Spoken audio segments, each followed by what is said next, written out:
Olá, estamos aqui hoje com uma convidada muito especial para mais um Encontros no nosso canal. E a nossa convidada de hoje é Denise Lawrence. Denise Lawrence, ela é uma pesquisadora e praticante da meditação Raja Yoga já há 50 anos. Ela também é escritora, ela tem artigos e livros escritos sobre esse tema. E, antes de mais nada, ela é uma pessoa que tem ido muito a fundo nessa prática e usado todos os conceitos do Raja Yoga na sua própria vida. Então, com certeza, Denise, ela tem muito para acrescentar para todos nós e tem muita coisa para nos ensinar também. Bem-vinda ao nosso canal Insights, Denise. É uma satisfação ter você aqui conosco. Welcome, Denise, and thank you for having accepted our invitation to be here today. And, first of all, you are really this researcher in terms of the connection between the Gita and the practice of the Raja Yoga. And I think that the Gita is this most famous scripture known all over the world. At least here in Brazil, many people read the Gita, study the Gita. And it's pretty philosophical and metaphorical from what I know. And the first thing I would like you to speak about is what is the real connection between the Gita and our practical life?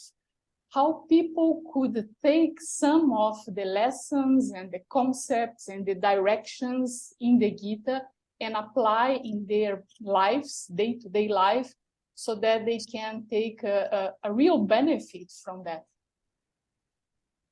Well, it's absolutely connected in real life, but the Gita is presented as an allegory. And it is presented on the battlefield. And this is metaphorical for life, because life is a battlefield. And you are constantly under attack from something or someone somewhere. And you experience stress. You experience sometimes injustice. You have to create strategy. You need guidance, you need to have a sense of a perspective on life that's realistic and not just somebody's made up idea.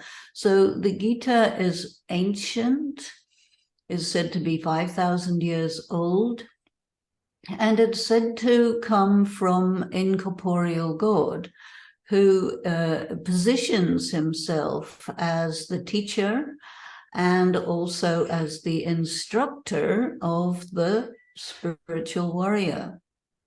So we need to look at ourselves in a number of different ways.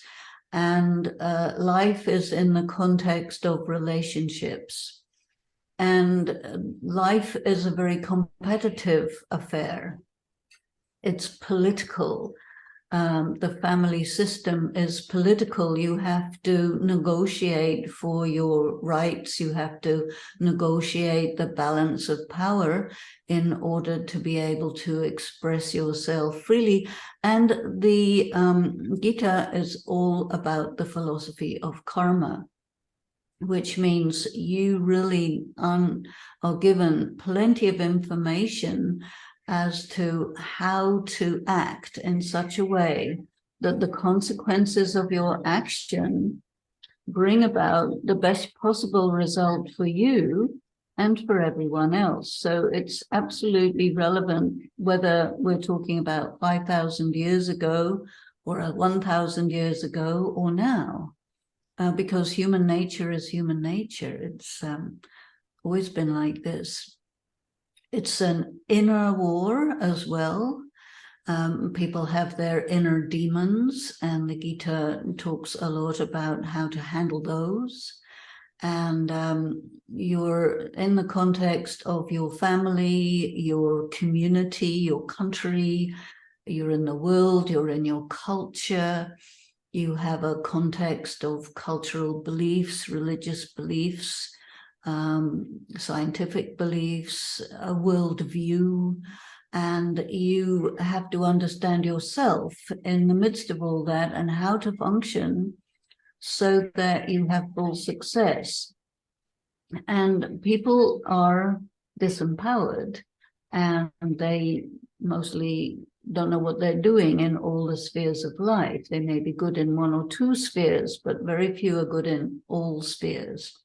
So the Gita teaches you how to be good in all spheres, but also it teaches you how to take power, because the soul itself is depleted and it is impacted by a long history of negative karma, traumas, betrayals, so many things which weaken the soul. And so Raj Yoga is a big study, but it's also a practice where you learn how to connect your mind to the Supreme Being so that you can take power, because you need power to be able to put into effect the wise directions and perspective on life that is being given throughout the Gita. So this is really what the connection is. Very interesting. You know, hearing what you are saying, there are two different feelings that emerge inside. From one side, this excitement and this it's very inviting what you are saying, because it shows that it's really possible for someone to create your destiny. Like, you can create your destiny. Life is in your hands and it's possible. No, it's not something that you leave at random, like waiting for God's blessings or whatever the future has to bring. But on the other side, it also shows that it's very complex and very deep, and it really requires attention and time and study and dedication. So we know also that Raja Yoga is known as this very difficult practice. No, it's known as the most elevated of all the yogas, and some people even say that you have to pass through different steps to be able to really practice Raja Yoga. So my question now is, do you think that the Raja Yoga practice is something easy or difficult? Let's put it this way, there are many levels. And when you think of life itself as a university, once you begin to include the ideas, concepts, and practices of Raj Yoga in your life, you start off at a fairly simple, basic kindergarten level. But as you go further, you begin to see and experience the complexities, and you are in a course of study that continues or capable of continuing until the end of your life. So you can move from level to level to level, and as you naturally, organically complete your understanding at one level, you'll experience a block, which is a sign that, okay, you've done that level. Now you have to lift yourself up and push through this invisible block. And then you're on the next level. And then you can go, and it's a different landscape. You have different challenges, different things are required of you. It's more subtle. You are held to account more than in the easier levels, just as you go through the different grades in school. And so you go up through kindergarten to the lower school, the middle school, the higher school. You can go on to university, get a bachelor, master's, get a doctorate, keep going.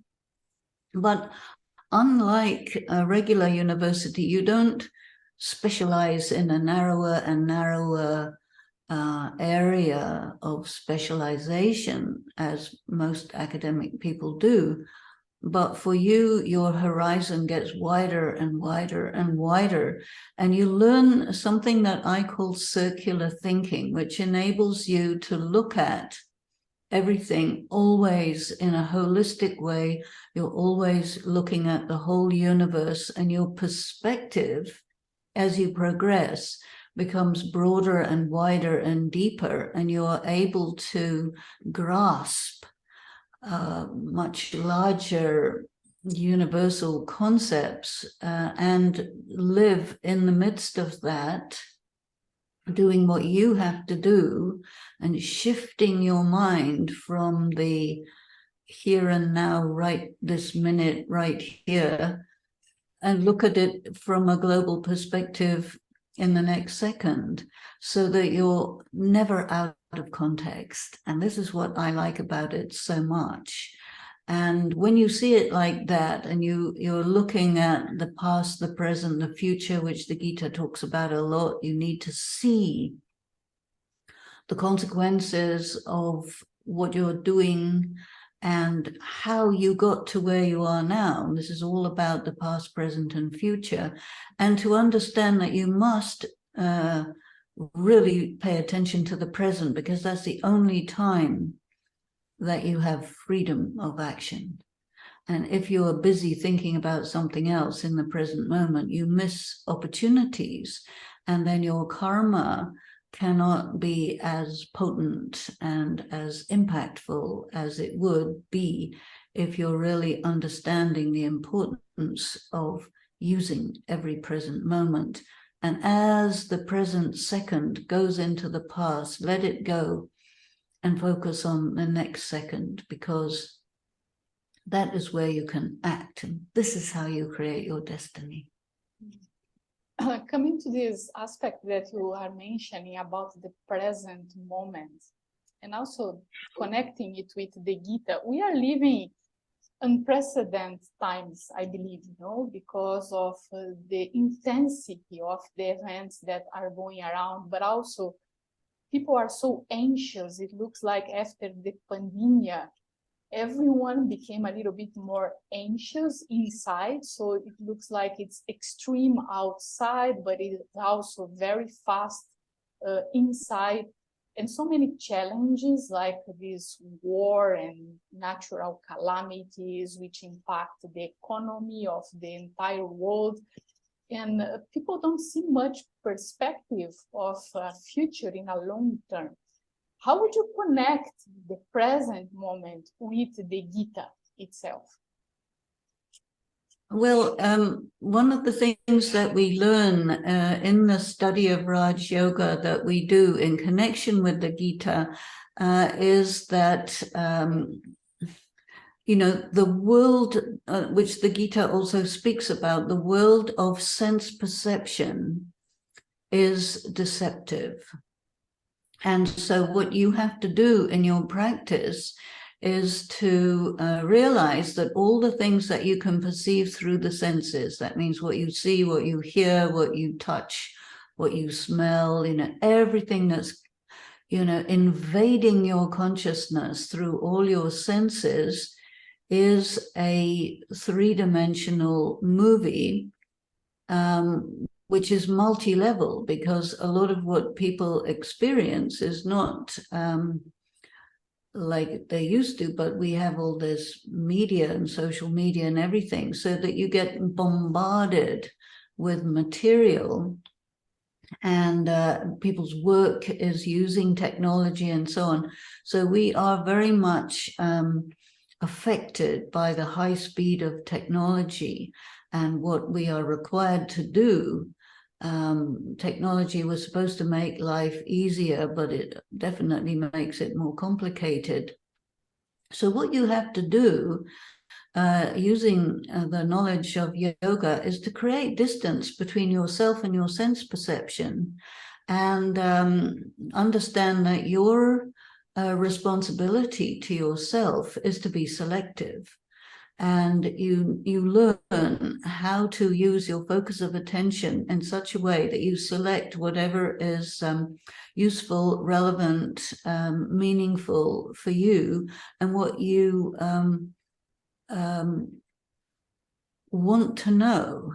And if you want to know everything, you won't know anything, because you're not being selective. You just be a kind of victim of bombardment.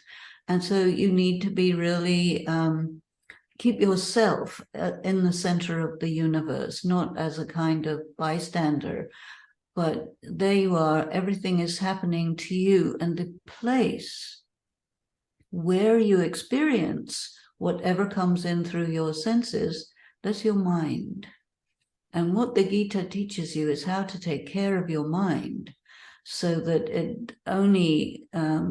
you only allow in what you want to entertain in your mind. Because where do you live? You do not live in your house or your apartment or whatever. You live in your mind. And so to learn how to use your mind and work with your mind in such a way that your life is quality means you need to be in control of the input that comes in through your sense organs, and you can distance yourself from it at will. And this means you learn how to be fast. One of the aspects of, we know that the origin, let's say, of thoughts is the awareness, the consciousness. And we also know that one of the bases of the Raja Yoga practice is exactly this consciousness of who we really are. And would you like to speak a little bit about this consciousness of who we really are, the soul conscious, let's say? The Gita talks about the soul, and what's difficult for people is to really grasp what is the meaning and implication and vibration and resonance of understanding that you are immortal. It's very, very far away from how people normally think. But the Gita says, no, you are immortal. There has never been a time when you didn't exist as the same individual that you are, and you will never cease to exist. And at the same time, you pass through many stages, and the present stage that you are in is a very exhausted and depleted, and this is why you're having so much trouble with life. And you need to look at how many people are afraid of death, afraid of pain, afraid of somebody else dying, afraid of lots of things, you see. But a person who really grasps that they're immortal, they can face things, you see, and go through things and come into their power, because the soul is not a physical object. The soul is genderless. So all the issues that we have in this world about gender is all delusions, actually, but it's a collective hypnosis that everyone is under, but you don't have to be under it. You are surrounded by it, but you become gender free, you see. And the soul is colorless, so it really doesn't matter what your race is or what your culture is. All of that is secondary. All of that is part of your performance. There's a big drama going on, and you step into it and perform it, or you step out and be a detached observer. You learn how to shift yourself and experience yourself as a being who is not the same as your body, which is a puppet. And you work through your puppet. And there are many analogies of technology, like with the artificial intelligence. You see, you pop something into a piece of metal and it becomes a robot, and the robot will do what you want. So in many ways, the soul is the controller of this body, which has often been alluded to as a puppet. And but it's not your identity. And this is where you have to shift. I am not a woman, I am not English, I am not whatever my age is, I am not whatever my religion is. That is not my identity. My identity is practically impossible to grasp, but an incorporeal, indestructible, immortal being of light who comes from another dimension. In that sense, we're almost extraterrestrials, you see. So as people start to grasp this, which takes a long time to make this shift from this deluded state of being a body and gradually grasp the implications of not being a body, it means there's no such thing as death. It's just a change of puppet, you know, and you can perform in any way you want. You don't have to be a victim. Somebody may say something about you, you don't have to take that on board. So there's a lot of psychological value in that, because it really empowers you, brings you into your power. And the wonderful thing of being able to know that you are able to become independent of circumstances, and that what you need to do is make sure that your karma is the best. Because whatever your karma is, doesn't matter what it was, it matters what it is now, is creating your future. And whatever challenges you encounter along the way, now, you can say it's a consequence of some past karma, you can say it's a test, you can say it's something to strengthen me, something to enable me to acquire greater capacity, greater skills, but you interpret everything to your personal advantage. But it doesn't mean that you're selfish. It also doesn't mean that you let people push you around. So to me, it's a really, really valuable study and practice to do. I think everyone should have access to it, you know. Such deep pieces of truth, no, that you are sharing with us, and it automatically brings to my mind another aspect, because one of the main characters of the Gita is Krishna, no, and Krishna for some religions, for some people, is known as God. And Krishna is the one who really gives the directions for the battle in the Gita, for the right awareness, I believe. And people, they really have different concepts about who God is, and also different levels of connection with God in terms of the impact of this in their practical life. How is your relationship with God, and how do you relate God with Krishna in the Gita? Yeah, it's true what you say. And excuse me. What happens is people tend to anthropomorphize God, which means they will find a face and a body which is generally male. And so for the Christians, it's Jesus Christ. For the Buddhists who actually don't believe in God, but they believe in the Buddha. For Islamic people, they say, you know, God cannot be depicted, but his prophet is Muhammad. So they focus on Muhammad. And in Judaism, God is Yahweh, God is the supreme light, but then they focus on main people like Moses, Abraham. So these prophets are more accessible to humanity who thinks in pictures and who is really unable to come out of the consciousness of the body. But when God is described in the Gita, Krishna is one of the attributive adjectives. It's not actually the name of God. It means the most attractive. And God is indeed the most attractive. But then the picture of Shri Krishna was stuck on the cover of the Gita about 200-300 years ago for political reasons, to encourage Hindus to rise up against the colonial powers and take their freedom. And that was the only way the religious authorities could get people to fight for their rights.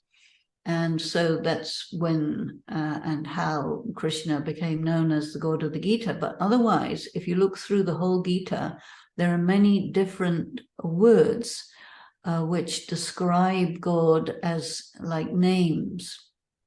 And so, for example, if you look in Islam, you have the list of the 1,000 names of God, which are all the most merciful, the most compassionate, the protector, all of these things. So Krishna is just another one of these words that describe different attributes of God, who is actually incorporeal. There is no physical form of God whatsoever. The form of God is light. And in the Gita, God is shown as a light brighter than 1,000 suns, which Arjuna could not bear to look at. And he was saying, stop, I can't handle this light. Come back to your comfortable form, your loving form, your friendly form.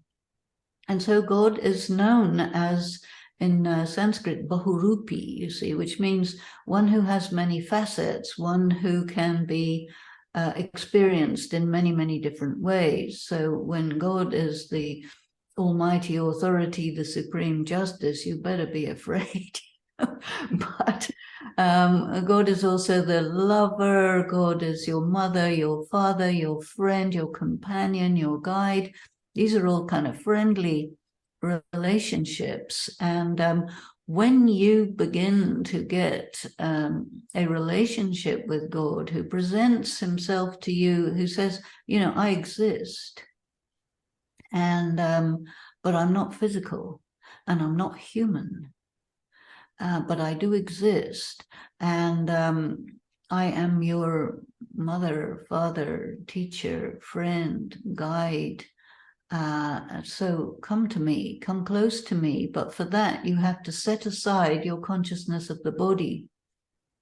So as much as you gradually enter into the consciousness of the soul and take on that identity and dispossess yourself of your sense of yourself as your body and everything that goes with it, to that extent, you're able to perceive God. And your perception, you cannot perceive God through the five senses. You can only perceive God through the third eye. So one of the names of God is the giver of the third eye. Now, Krishna doesn't have any third eye, and he doesn't give the third eye. So Krishna is a character, a human being, who is a major player as the emperor of the golden age when he grows up and becomes Narayan, you see. But once this is established, that the God who speaks the Gita is not that Krishna, but the incorporeal supreme being who has to, as it shows in the Mahabharata, Krishna sits in a carriage. And Arjuna and Krishna are both in the same carriage. And the carriage is symbolic for the human body. This is your vehicle. And you are not the vehicle. You are in the vehicle.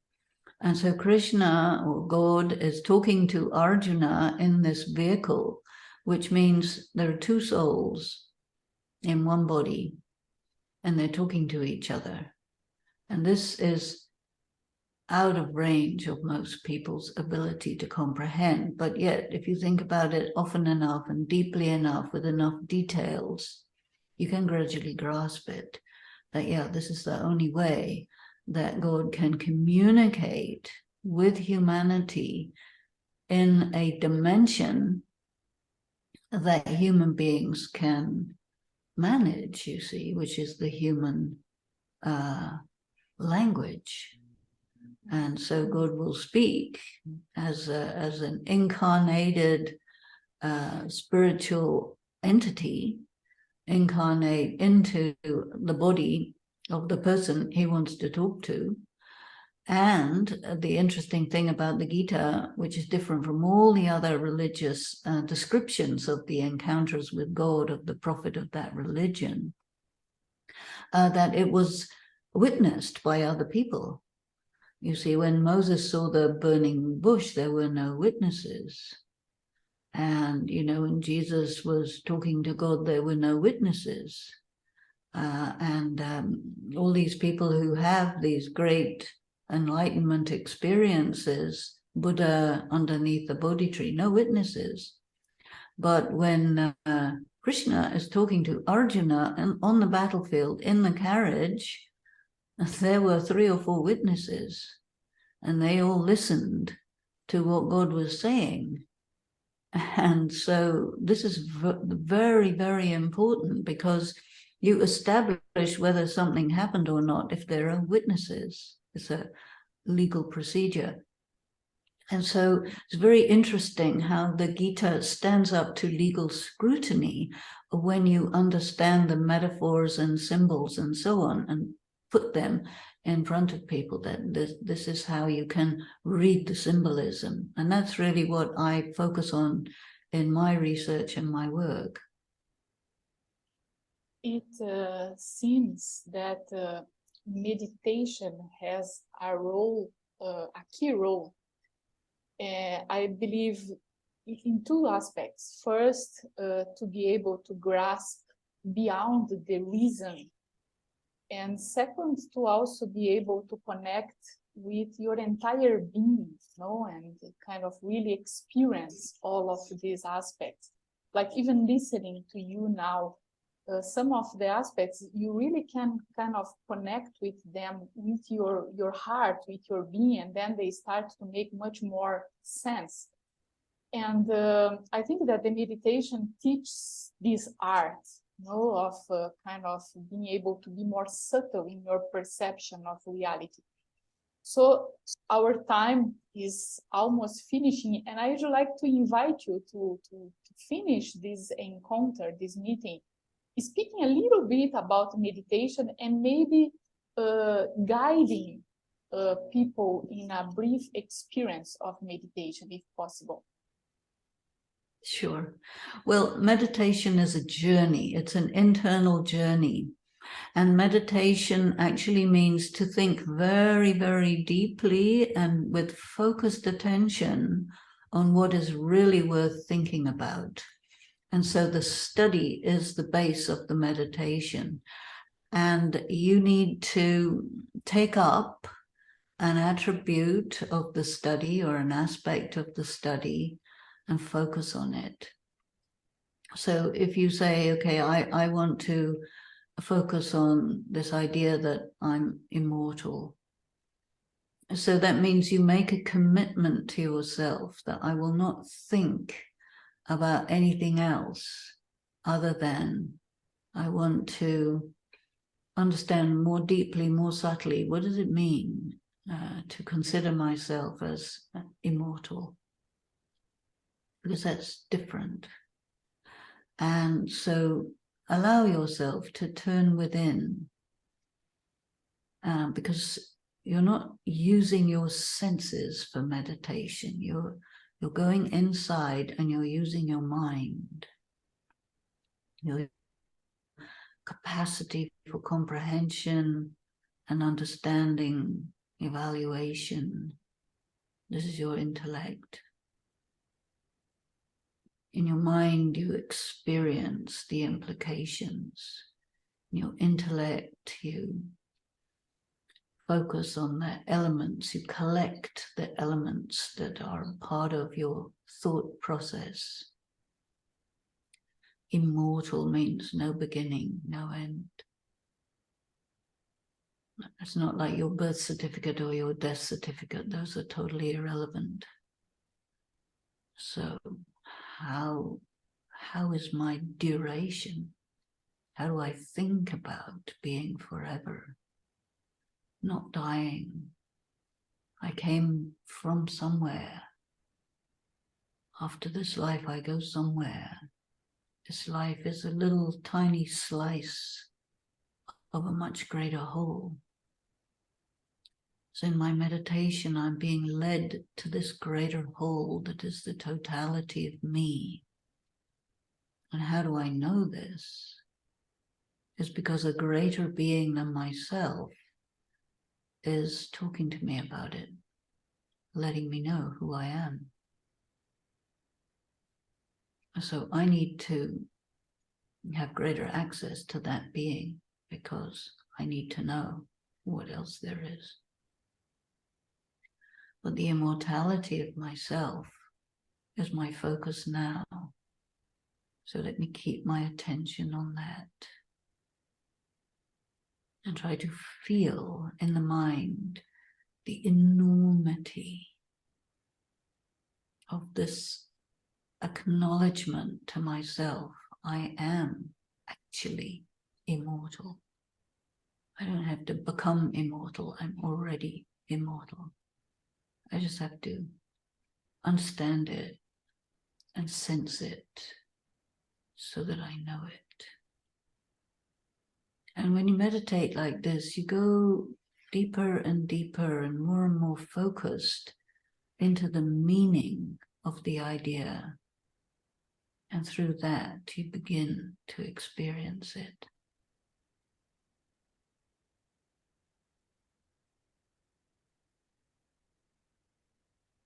When you're focused and steady, you can go into stillness. And in the stillness, you start to feel it because you're focused. No distractions.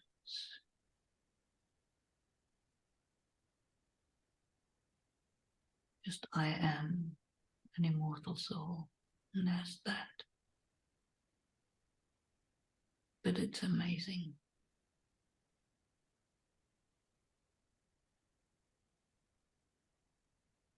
And then you just shift your consciousness back into normal reality. Because when you're meditating, you do go into a different dimension. You're really going into the stillness of the mind. And normally we're engaged in the three-dimensional world of sight and sound and past, present, and future. Thank you. Wonderful, so deep. And it's amazing how just few minutes like that already make your perspective so broader. Oh, it's like you start to feel another level of reality, but also another quality of feelings inside. You know, it's like different quality of feelings, and it comes up so naturally.